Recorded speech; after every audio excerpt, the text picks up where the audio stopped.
Hei ja tervetuloa Cadion kanavalle, Pikkala Golfin Forest-kentälle. Ihmettelette ehkä päässäni olevaa jääkiekkokypärää.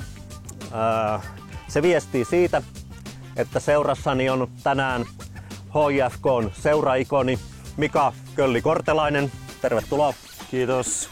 Jonka olemme kutsuneet vieraaksemme pelaamaan tätä väylää. Eiköhän mennä asiaan. Ilman muuta mennään asiaan. Sen takiahan täällä on tullut mua niinku kiinnostaa pari juttua. Mulla on nyt tää ranneke laitettu käteen. Kyllä. Se on päällä. Ja nyt mä otan tosta väkistä puu 3, se on laitettu jo tuohon valmiiksi. Niin miten tää mistä tää laite ja sovellus nyt tietää, että mulla on puu 3 kädessä? Joo, eli mailan päähiehen tulee tämmöiset tunnisteet. Tässä vielä protomalli, mutta käytännössä menee sillä tavalla, että sä näytät tälle rannekkeelle lukee tämän mailan ja ranneke värähti. Ja sitten sen jälkeen vaan niin ei muuta kuin piiaamaan ja lyömään. Ja nyt tästä lähdetään pelaamaan tätä Forestia.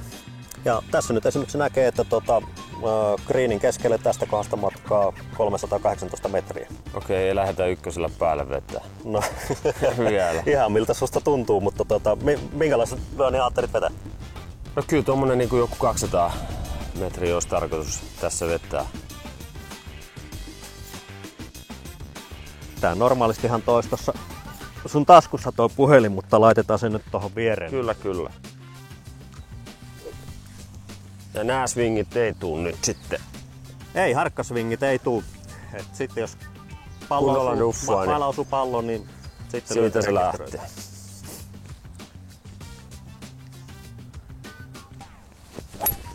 Sehän lähti ihan kivasti. Sitten kun sä swingaat seuraavan lyönnin, niin se näyttää tää ensimmäisen lyönnin pituuden. Nyt se värähti. Joo, mailla luettu.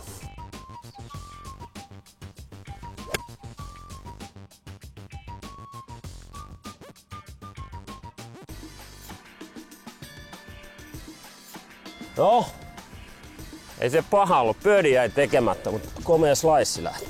Ja kun sä kerran laitat ne täkit kiinni mailoihin, niin ne on niinku sitten. Se on. Joo. Muuta ei tarvitse tehdä. Kyllä, silloin alkuvaiheessa määritetään mikä se on se mailasetti ja ruuataan täkit kiinni ja sitten ne siinä pysyy. Jos sä vaihdat vaikka grippejä mailoihin, niin ne saa kuitenkin sitten helposti pois, että voi laittaa sitten taas siihen uuteen settiin.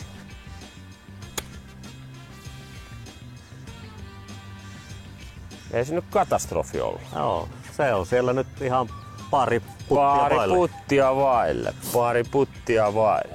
Birdie lähdettiin hakemaan, mutta ei se tullut se birdie. Ei tullut tälläkään. No ei kyllä törkännytkään. Ei. Tupla. Täytyy sanoa, että kyllä se vika oli nyt peilissä ja miehessä. Ja sitten mä pystyn kierroksen jälkeen analysoimaan, että...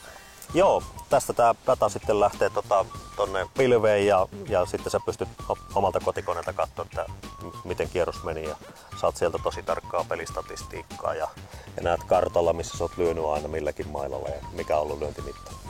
Koska tää on justiin sitä mitä tämmönen laiska ihminen ei jaksa ikinä kierroksella. Laskee ne omat lyöntinsä, se on se maksimi juttu. Ehkä kaverinkin lyönnit, jos on kilpailu, mutta mitään dataahan mä en ikinä merkkaa enkä hae.